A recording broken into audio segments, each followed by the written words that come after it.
Então vamos lá, vamos dar prosseguimento em relação ao substantivo, a flexão de gênero do substantivo. Na aula passada nós falamos dos substantivos biformes e agora nós vamos falar dos substantivos uniformes.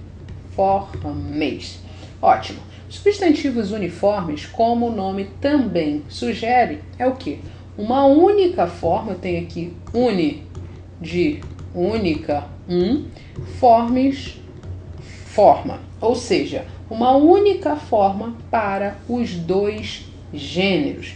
Se falarmos, por exemplo, do substantivo criança, na frase a criança acordou, nós não podemos identificar o gênero desse substantivo, porque ele é um substantivo uniforme.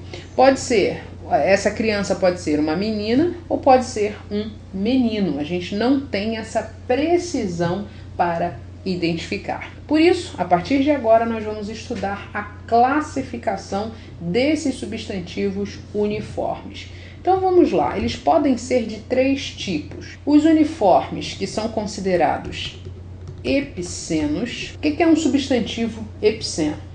Nós vamos conseguir distinguir o gênero do substantivo se nós utilizarmos um adjetivo. Que adjetivo é esse? Macho ou fêmea. Então, quando eu falo assim, tigre, vou colocar aqui, tigre, eu não sei identificar o gênero desse substantivo. Portanto, eu preciso especificar, eu preciso utilizar um adjetivo, veja, uma outra classe gramatical para identificar o gênero desse substantivo. Então, eu digo tigre macho, para o masculino, é lógico, e tigre fêmea para o feminino. Então, vai ser o adjetivo que vai identificar o gênero do substantivo.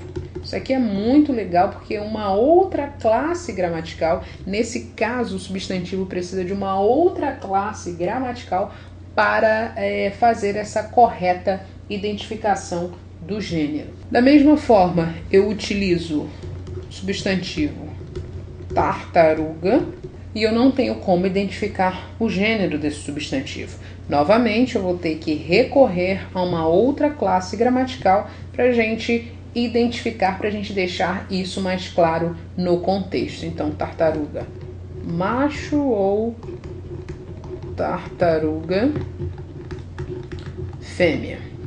Esse é o substantivo epiceno. Nós temos mais uma classificação desse substantivo uniforme. É o substantivo comum de 2 gêneros. O que acontece aqui? Substantivo comum de 2 gêneros é o seguinte: o gênero vai ser diferenciado por meio de um determinante, ou seja, nós podemos utilizar um artigo, podemos utilizar um pronome para identificar o gênero desse substantivo. Vou te dar um exemplo, a palavra motorista. O gênero vai ser identificado por meio de um artigo, quando eu digo o motorista e a motorista. A base é a mesma. A palavra motorista aqui não foi modificada.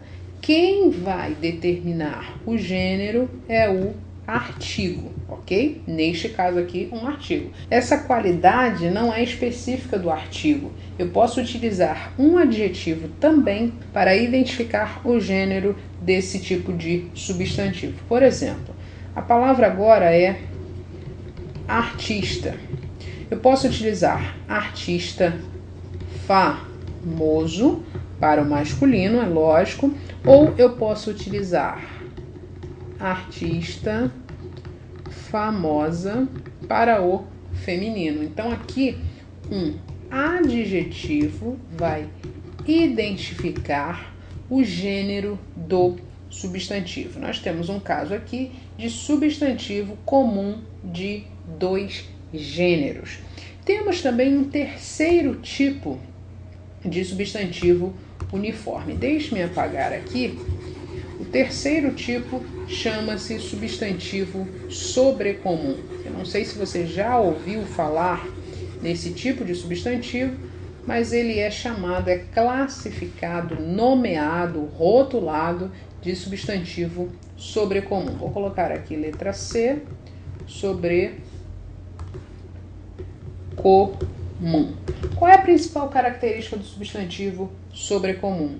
O gênero vai ser diferenciado pelo contexto.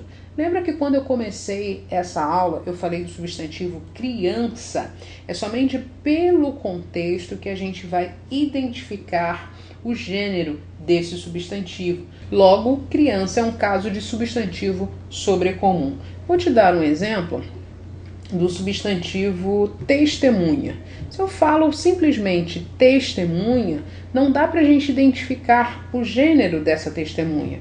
Eu preciso de um contexto. Então, digamos que eu fale, ele é testemunha principal.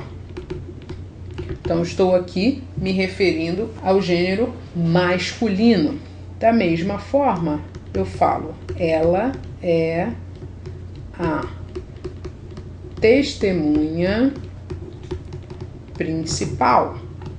Veja que agora eu estou me referindo ao feminino.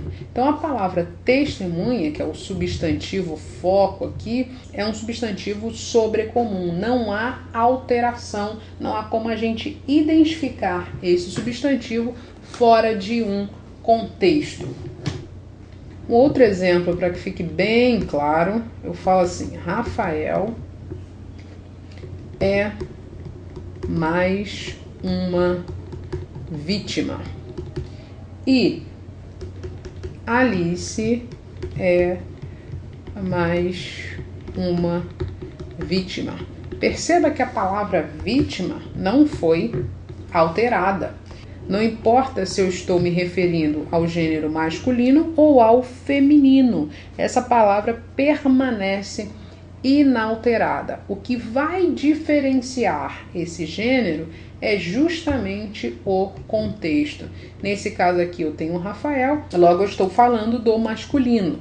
Na frase de baixo, o principal elemento é Alice, logo nós estamos tratando do gênero feminino. É interessante notar o seguinte, que há substantivos que apresentam um valor semântico distinto, diferente, dependendo do gênero. Eu vou te mostrar isso, porque isso é muito importante e às vezes as bancas cobram isso nas provas. Então, o substantivo vai ter um valor semântico diferente de acordo com o seu gênero. Se eu falo assim, preciso do capital para investir e conheci a capital da Espanha. Ora, aqui o foco é a palavra capital. Perceba que aqui no masculino nós temos o valor semântico monetário, ou seja, aqui significa dinheiro. Eu preciso do dinheiro para investir. Agora no feminino, esse valor semântico é totalmente distinto. Agora eu não estou mais falando do dinheiro, eu estou falando da cidade, ok? Capital, cidade. Essa diferenciação de significado se dá pelo gênero do substantivo. Vou te dar um outro exemplo para ficar bem mais claro. Ó, se eu falo assim, ele é o cabeça do lar e ela machucou a cabeça. Tem o substantivo cabeça aqui no masculino e na segunda frase cabeça no feminino. Na primeira frase, como esse substantivo indica o gênero masculino, eu estou falando que ele é o líder, ele é o chefe do lar. Vou colocar aqui ele é o chefe do lar. Mas em ela machucou a cabeça, eu não estou mais me referindo a chefe do lar, a líder. Não, eu estou falando apenas do membro superior. Então isso é muito importante, porque dependendo do contexto, as bancas podem sim explorar esse valor semântico totalmente diferenciado no masculino e no feminino. Só para você saber, esses substantivos são chamados de heterossêmicos. São substantivos heterossêmicos, que apresentam um valor semântico totalmente diferente dependendo do gênero que está inserido no contexto, ok? Então, finalizamos essa parte dos substantivos, essa classificação dos substantivos uniformes, e na próxima parte da aula nós vamos começar a falar sobre a flexão de número. Vou mostrar para você passo a passo como o número do substantivo é formado. Um abraço e até o próximo vídeo. Tchau, tchau!